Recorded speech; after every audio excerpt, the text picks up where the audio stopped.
विदेशी दामाद का पहला दिन। सुधीर और संतोष की बुआ रजनी का सुधाकर को फोन आता है। हेलो। अरे दीदी प्रणाम, कैसी हो आप? तीर्थ यात्रा से कब आई? अरे सुधाकर मैं ठीक हूँ, वो सब छोड़ो। हमारी बिट्टी है ना, मेरी बेटी। क्या दीदी आप भी, हमारी बिटिया बड़ी हो गई है, उसका इतना अच्छा नाम है सुहानी, लेकिन नहीं, आप आज भी उसे बिट्टी बिट्टी करके ही बुलाती हो। उसका क्या? सुधाकर मैंने तुम्हें नहीं बताया था क्या कि हमारी सुहानी को एक लड़का पसंद आया है और उन्होंने शादी भी कर ली है।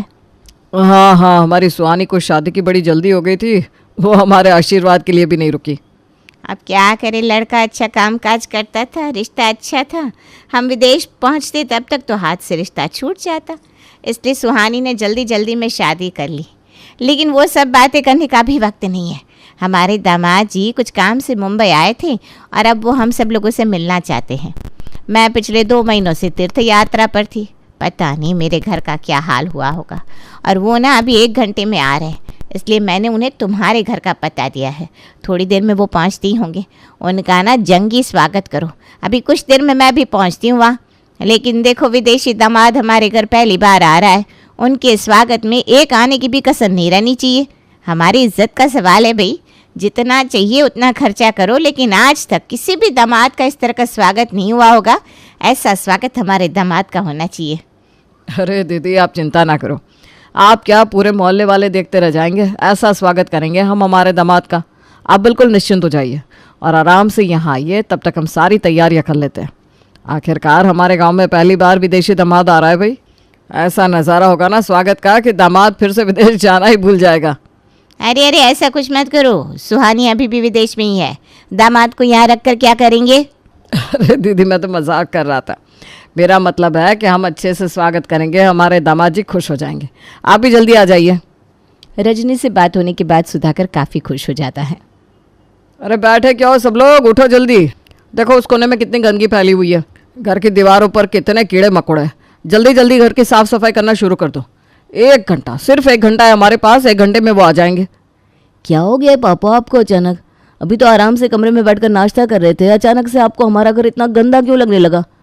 और किसके लिए 1 घंटा? कौन आएगा 1 घंटे में? भैया आप इतने उतावले हो रहे हो जैसे कोई प्राइम मिनिस्टर या होम मिनिस्टर आ रहे हैं। ऐसा ही कुछ समझ लो भाई, या फिर उससे भी खास मेहमान आ रहे हैं। रजनी दीदी की बेटी बिट्टी, मेरा मतलब है कि हमारी सुहानी दीदी ने बताया था कि सुहानी ने विदेशी लड़के से शादी कर ली है। हाँ वो तो पता है।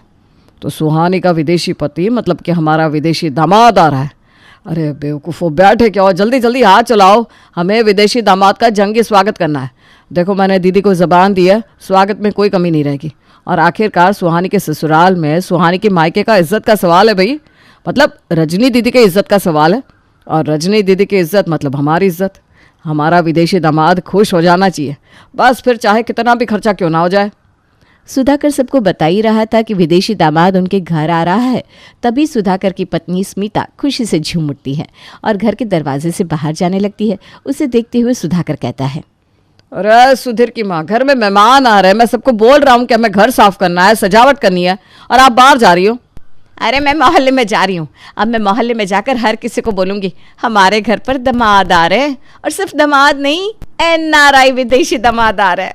वो हमारी पड़ोसन शर्मा हमारे सामने कितना गुणगान गाती है उसके उस गवर्नमेंट जॉब वाले दामाद का। ज़रा उन्हें भी तो पता चले हमारा दामाद कौन है और कहाँ से आ रहा है। फिर देखो कैसे मोहल्ले वाले हमारे दामाद से मिलने के लिए गर्दी करेंगे। उतनी ही हमें मोहल्ले वालों की मदद मिल जाएगी 1 घंटे में घर साफ सुथरा करने में। ठीक है जाओ, लेकिन जल्दी से वापस आना, नहीं तो मोहल्ले वालों को मदद के लिए बुलाने के चक्कर में तुम खुद हमें मदद करना भूल जाओगी। स्मिता मोहल्ले के लोगों को इकट्ठा करने चली जाती है। इधर सुधाकर हर किसी को काम सौंपने लगता है। मुझे तो समझ में नहीं आ रहा हम शुरुआत कहाँ से करें। इतना बड़ा घर है हमारा, कई दिन हो गए हमने सफाई नहीं की, पता नहीं 1 घंटे में क्या और कैसे होगा। मैं तो हमारे विदेशी दामाद को देखने के लिए बड़ी एक्साइटेड हूँ, न जाने कितना सुंदर होगा। संतोष के पापा विदेशी दामाद बहुत ज़्यादा गोरा होगा, बड़े महल में रहता होगा, अच्छे अच्छे पकवान खाता होगा। ओह माय गॉड, विदेशी दामाद के आने की खबर से ही मेरा दिमाग ना पागल हो गया है। पता नहीं उसे देखने के बाद मेरा क्या हाल होगा। और सपनों की महारानी, सपनों से बाहर आओ। अगर विदेशी दामाद को देखना है, उससे बातें करनी है, तो पहले उसका स्वागत तो करना होगा। और स्वागत के लिए स्वागत की तैयारियाँ। नहीं तो हमारा विदेशी दामाद हमारे घर का हाल देखकर दरवाजे से ही भाग जाएगा। जब देखो तुम मुझे ताने मारते रहते हो, मेरी क्या गलती है अब? मैं हूँ दामाद से मिलने के लिए एक्साइटेड तो हूँ। मैंने किसी भी विदेशी को आज तक असल में देखा नहीं, बस फिल्मों में ही देखा है। तुम तो ऐसे कह रही हो जैसा हमारा रोज का उठना बैठना होता है ना विदेशी लोगों के साथ। तुम दोनों को कुछ अक्ल है कि नहीं? ना वक्त देखते हो ना जगह, जब देखो तब बस झगड़ा ही करते रहते हो। मैं कहा राधिका मुझसे झगड़ा करती है। देखो भाई साहब, उल्टा चोर कोतवाल को डांटे। तुम चोर किसे कह रही हो मुझे? अरे चुप हो जाओ तुम दोनों, ये बक बक बंद करो। मनोहर, तुम गेस्ट रूम का देखो। अगर हमारे दामाद जी आराम करना चाहे तो गेस्ट रूम साफ सुथरा होना चाहिए। उस रूम के पर्दे चादरें सब कुछ बदल दो, और हाँ, साथ में पूरे घर के पर्दे बदल दो। राधिका, तुम पूरे घर में झाड़ू पोछा लगाओ। सुधीर, तुम हमारा आंगन साफ करो। संतोष, तुम घर में जो मकड़ी के जाले लगे हैं ना वो सब साफ करो। और सुधीर, तुम्हारी माँ कहाँ है? ये औरत बिना जहाँ जाए वहाँ गप्पे लड़ाने बैठ जाती है। सिर्फ 1 घंटा है और 1000 काम है। सुधीर, तुम वो सब छोड़ो, जाकर पहले अपनी माँ को बुलाओ। पता नहीं विदेशी दामाद के स्वागत की तैयारियां हम 1 घंटे में कर भी पाएंगे कि नहीं। भाई साहब आप शांति रखिए, हम सब मिलकर सारे काम कर लेंगे। मैं क्या कहता हूँ, पहले कुछ ठंडा मंगवाए। अरे हाँ, मैं तो भूल ही गया। पता नहीं दामाद जी को क्या क्या पसंद होगा। अब पहले घर साफ कर लेते हैं, बाद में होटल में जितनी सारी चीज़ें हैं ना वो सब मंगवा लेते हैं। मैं रजनी दीदी से जल्दी जल्दी में पूछना ही भूल गया कि विदेशी दामाद को क्या पसंद है। भाई साहब ठंडा दामाद की पसंद का क्यों मंगवाना है? मैंने तो ठंडा हमारे लिए मंगवाने के लिए कहा है ताकि काम करने में जोश आ जाए। अरे मनोहर, यहाँ मुझे समझ में नहीं आ रहा कि विदेशी दामाद को क्या पसंद आएगा और तुम्हें ठंडे की पड़ी है। जब देखो तब खाने के बारे में सोचते रहते हो। मुंह बंद करो और जल्दी जल्दी हाथ चलाओ। सब लोग घर साफ करने लगते हैं। देखते ही देखते मोहल्ले वाले भी इनके घर में जमा हो जाते हैं। हर कोई विदेशी दामाद को देखने के लिए उतावला हो रहा था। विदेशी दामाद के आने की खबर अब चारों तरफ फैल गई थी। घर में भीड़ बढ़ गई थी। हर कोई विदेशी दामाद के स्वागत की तैयारियां कर रहा था। कोई घर साफ कर रहा था, कोई पोछा लगा रहा था, कोई मकड़ी के जाले निकाल रहा था, तो कोई पर्दे बदल रहा था। अब घर वालों के साथ साथ मोहल्ले वाले भी घर की साफ सफाई करने लग जाते हैं। देखते ही देखते पूरा घर साफ हो जाता है। घर साफ होने के बाद मनोहर सुधाकर से कहता है, भाई साहब अब हमारा घर बिल्कुल रेडी है। देखो कितना चमक रहा है हमारा घर। हमारा विदेशी दामाद घर देखकर एकदम खुश हो जाएगा। सिर्फ घर साफ करने से काम नहीं चलेगा, मंडप वाले को बुलाओ, मंडप वाले को। आखिरकार रजनी दीदी की इज्जत का सवाल है। हमारा विदेशी दामाद हमारे घर में पहली बार आ रहा है, खुशी का मौका है तो मंडप तो ज़रूरी है भाई। अरे स्वागत के लिए सिर्फ घर साफ करने या मंडप लगाने से काम नहीं चलता, डेकोरेशन भी तो चाहिए। हम एक काम करते हैं, पूरे घर में गुब्बारे का डेकोरेशन करते हैं। मैंने फिल्मों में देखा है, विदेशी लोगों को ना गुब्बारे बड़े पसंद होते हैं। सुधीर, संतोष, जाओ जाकर जल्दी से गुब्बारे और जो भी डेकोरेशन के लिए लगता है वो सब कुछ लेकर आओ। हाँ, और ढेर सारे फूल भी लेकर आना। जब दामाद जी घर में आएंगे तब हम उन पर फूल बरसाएंगे। सबसे खास बात तो रह गई। क्या? अरे पटाखे, विदेशी दामाद हमारे घर पहली बार आ रहा है, सिर्फ फूलों से उसका स्वागत थोड़ी ना करेंगे। पटाखे, बैंड बाजा, डीजे, ऐसा कुछ हटके होना चाहिए। वैसे भी मैंने सुना है विदेशी लोगों को गाने सुनना बड़े पसंद है। अगर हम ऐसे ही गंवारों की तरह उन पर सिर्फ फूल डालेंगे तो फिर उन्हें लगेगा कि हमारे पास पैसे नहीं है ज़्यादा खर्च करने के लिए, या फिर उन्हें ऐसा भी लग सकता है कि हमने उनका स्वागत करने में कंजूसी कर दी। और अगर बुआ जी को पता चला कि उनका दामाद हमारे स्वागत से खुश नहीं हुआ तो सोचो बुआ जी कितना गुस्सा हो जाएंगी। पापा, संतोष सही कह रहा है, स्वागत में फूलों के साथ साथ पटाखे, डीजे, ये सब भी होना चाहिए, लेकिन खर्चा थोड़ा ज़्यादा होगा। अरे बेवकूफ़ हो तुम लोग, तुम्हें खर्चे की चिंता करने के लिए किससे कहा है? हमें स्वागत के देसी तरीके पता है, लेकिन स्वागत में जो भी विदेशी लोगों को पसंद है, मतलब कि कोई मॉडर्न तरीके जो तुम्हें पता होंगे, वही सब करो। खर्चे की चिंता बिल्कुल मत करो, मैं बैठा हूं ना यहाँ, खूब खर्चा करो, लेकिन स्वागत ज़बरदस्त होना चाहिए। संतोष, सुधीर, जाओ जल्दी से डीजे वाले को बुला लाओ। सुधीर और संतोष वहां से चले जाते हैं। मनोहर सुधीर की पत्नी प्रीति से कहता है, बहू, हमारे आंगन में एक मस्त बढ़िया रंगोली बनाओ। वैसे तो तुम अच्छी रंगोली बनाती हो, लेकिन आज कुछ अलग बनाओ। हमारा विदेशी दामाद देखकर एकदम खुश हो जाना चाहिए। हाँ पापा जी, मैं अभी रंगोली का डिब्बा लेकर आती हूँ। अरे बहू, डिब्बे से क्या होगा? मनोहर, जाओ पास में जो किराने वाला है ना, उससे एक रंगोली की बड़ी गोनी लेकर आओ। बहू, मोहल्ले की औरतों के साथ मिलकर सिर्फ हमारे आंगन में ही नहीं, बल्कि हमारे मोहल्ले का जो बड़ा गेट है वहाँ से लेकर हमारे घर तक अच्छी रंगोली बनाओ, और रंगोली अच्छे अच्छे रंगों से सजाओ। जी पापा जी। मनोहर, वो देखो फूल वाला आ गया। बाहर से अंदर से हर तरफ फूलों की सजावट करो। फूलों की माला घर पर डाल दो। रंग बिरंगी फूलों से हमारा घर एकदम चमक जाना चाहिए। फूल कम पड़े तो और ले आना, लेकिन सजावट में कमी नहीं रहनी चाहिए। आप चिंता मत करना भाई साहब, मैं अपने हाथों से एकदम बढ़िया सजावट करता हूँ। आखिरकार हमारा विदेशी दामाद आने वाला है भाई। घर की साफ सफाई करने के बाद सुधाकर और बाकी सारे लोग, यहाँ तक कि मोहल्ले वाले भी घर की सजावट करने लगते हैं। देखते ही देखते पूरा घर फूलों की मालाओं से भर जाता है। मोहल्ले के दरवाजे से लेकर घर के दरवाजे तक बड़ी बड़ी रंगोलियाँ निकाली जाती हैं। विदेशी दामाद को प्रभावित करने के लिए घर के पर्दे, चद्दरें सब बदल दिया जाता है। मंडप वाला आकर घर के आंगन के सामने मंडप लगा देता है। डीजे वाला भी आंगन तक पहुंच जाता है। विदेशी दामाद को खुश करने के लिए एक से एक नुस्खे आजमाए जा रहे थे। हर कोई कुछ न कुछ अलग सुझाव दे रहा था। घर साफ करने से लेकर सजावट करने तक मोहल्ले वालों ने भी काफ़ी मदद की थी। घर की सजावट हो जाने के बाद सुधाकर राधिका और स्मिता से कहता है, स्मिता और राधिका सुनो, बाकी सब तो अच्छे से हुआ है। अब घर साफ हो गया, घर की सजावट भी हो गई, लेकिन सिर्फ इतने से काम नहीं चलेगा। हमें तो अब पता नहीं हमारे विदेशी दामाद को क्या पसंद आता है, तो जल्दी जल्दी हाथ चलाओ। और इतने कम समय में अब घर में तो कुछ बनेगा नहीं। एक काम करो, तुम दोनों मिलकर अलग अलग पकवानों की लिस्ट बनाओ और मिठाइयों की भी।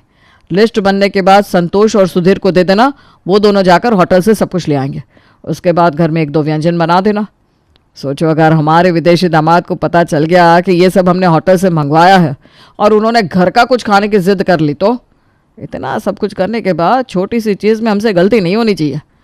खाने के कम से कम एक दो व्यंजन हमारे घर में बने रहेंगे तो हम उन्हें दे पाएंगे। बाकी सब तो हम बाहर से मंगवा रहे हैं। भाई साहब, आप जो कह रहे हैं वो ठीक है, लेकिन मैं क्या कहती हूँ, हम सिर्फ मीठे व्यंजन ही बाहर से मंगाते हैं। हम दोनों हैं ना, अब मोहल्ले की औरतें भी तो मदद कर रही हैं। हम सब मिलकर खाना घर में ही बनाते हैं। बाहर से मंगाए तो उस खाने में इतना स्वाद थोड़ी ना होगा। घर का खाना होता है। ठीक है भाई, तुम्हें जो अच्छा लगे वो सब कुछ कर देना, चाहे जैसे भी हो, बस हमारा विदेशी दामाद खुश होना चाहिए। मैं नहीं चाहता कि उसके स्वागत में कुछ कमी रह जाए। राधिका और स्मिता मोहल्ले की सारी औरतों के साथ मिलकर खाना बनाने लगती हैं। सुधीर और संतोष बाहर जाकर मीठे व्यंजन होटल से ले आते हैं। देखते ही देखते विदेशी दामाद के स्वागत की सारी तैयारियां हो जाती हैं। सारी औरतें मिलकर विदेशी दामाद के लिए एक से बढ़िया एक पकवान बनाती हैं। उसके बाद सब लोग अपने हुलिया ठीक करने चले जाते हैं, क्योंकि पिछले 1 घंटे से सब काम कर रहे थे। सबके कपड़े गंदे हो गए थे। अच्छे कपड़े पहनकर मेकअप करके सब लोग विदेशी दामाद के स्वागत के लिए एकदम तैयार खड़े रहते हैं। तभी पड़ोसन मिसेस शर्मा जोर से चिल्लाती है, अरे आ गया, हमारे मोहल्ले का विदेशी दामाद आ गया। और डीजे वाले, जरा डीजे तो बजाओ। श्रीमती शर्मा की आवाज़ सुनते ही सुधाकर, मनोहर, बाकी सारे परिवार वाले, यहाँ तक कि मोहल्ले वाले भी एकदम पागल हो जाते हैं। कोई अपने हाथों में फूल लेता है, कोई पटाखे लगाता है। वहीं स्मिता अपने हाथों में आरती की थाली लेती है और राधिका नज़र उतारने का सामान। उतने में ही एक हैंडसम लड़का मोहल्ले के अंदर एंट्री करता है। उसके एंट्री करते ही डीजे के गाने बजने शुरू हो जाते हैं। आइए आइए दामाद जी, आपका आपके ससुराल में स्वागत है, स्वागत। बच्चों पटाखे बजाओ। अरे तुम लोग क्या देख रहे हो? अरे भाई हमारा दामाद आया है, ये सारे फूल उनके स्वागत के लिए तो मंगवाए। स्वागत करो, विदेशी दामाद का स्वागत करो। ये फूलों की पंखुड़ियाँ दामाद पर डालो। डीजे के गाने बजते हैं, पटाखे फूटते हैं, फूलों की पंखुड़ियाँ का दामाद पर वर्षाव होता है। हर कोई विदेशी दामाद का स्वागत करने में जुट जाता है। जैसे ही विदेशी दामाद दरवाजे पर आता है, दोनों साथ मिलकर दामाद की आरती उतारने लगती हैं। आइए पधारिए विदेशी दामाद जी। आपका आपकी ससुराल में स्वागत है। भगवान आपको हर एक बुरी नज़र से बचाए।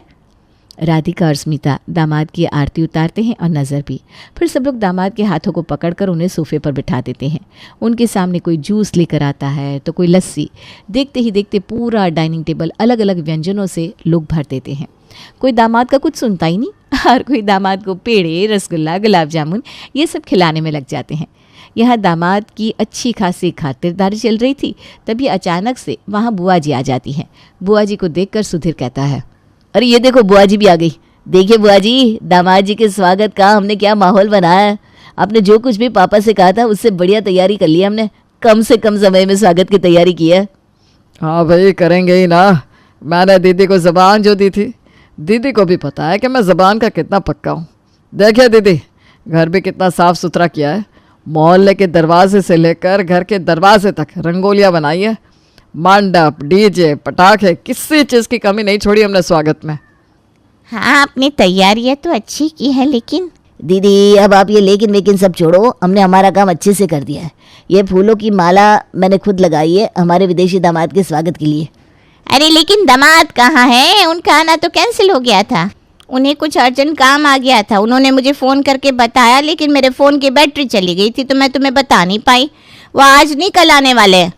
ये कैसा मजाक है दीदी? आप कह रही हो कि दामाद जी का आना कैंसिल हो गया था, लेकिन ये देखो हमारे विदेशी दामाद जी हमारे घर के सोफे पर बैठे हैं। वो देखो। सोफे पर बैठे हुए लड़के को रजनी गौर से देखती है और उसके सामने जाकर खड़ी हो जाती है। अरे ये कौन है? अरे दीदी, अपने दामाद का चेहरा आप खुद भूल गई। यही तो है हमारे विदेशी दामाद जी। नहीं नहीं, ये हमारे विदेशी दामाद जी नहीं, ये तो कोई और है। ये दामाद जी नहीं है तो फिर कौन है? अरे मैं रवि, टीवी रिपेयरिंग वाला। कल मुझे यहाँ से फ़ोन आया था कि आपका टीवी खराब हो गया है, वही देखने आया हूँ। जब ये लोग तुम्हारा दामाद समझकर स्वागत कर रहे थे तब तुमने ये बात क्यों नहीं बोली? तुम्हारे मुंह में शब्द अटक गए थे क्या? अरे आंटी, मुंह में शब्द नहीं लेकिन रसगुल्ले अटक गए थे। जब मैं यहाँ आया तो ज़ोर ज़ोर से डीजे के गाने बजाने शुरू हो गए। इन लोगों ने मेरी एक बात नहीं सुनी। घर में आते ही मेरे मुंह में रसगुल्ले, गुलाब जामुन सब डाल दिया और मेरा मुंह बंद कर दिया। फिर बताओ आंटी जी, मैं कैसे बताता इन लोगों को? हे भगवान, ये लड़का हमारा दामाद नहीं है तो फिर इस विदेशी दामाद को खुश करने के चक्कर में की हुई हमारी सारी मेहनत पानी में चली गई। और मेरा विदेशी दामाद से मिलने का सपना भी चूर चूर हो गया।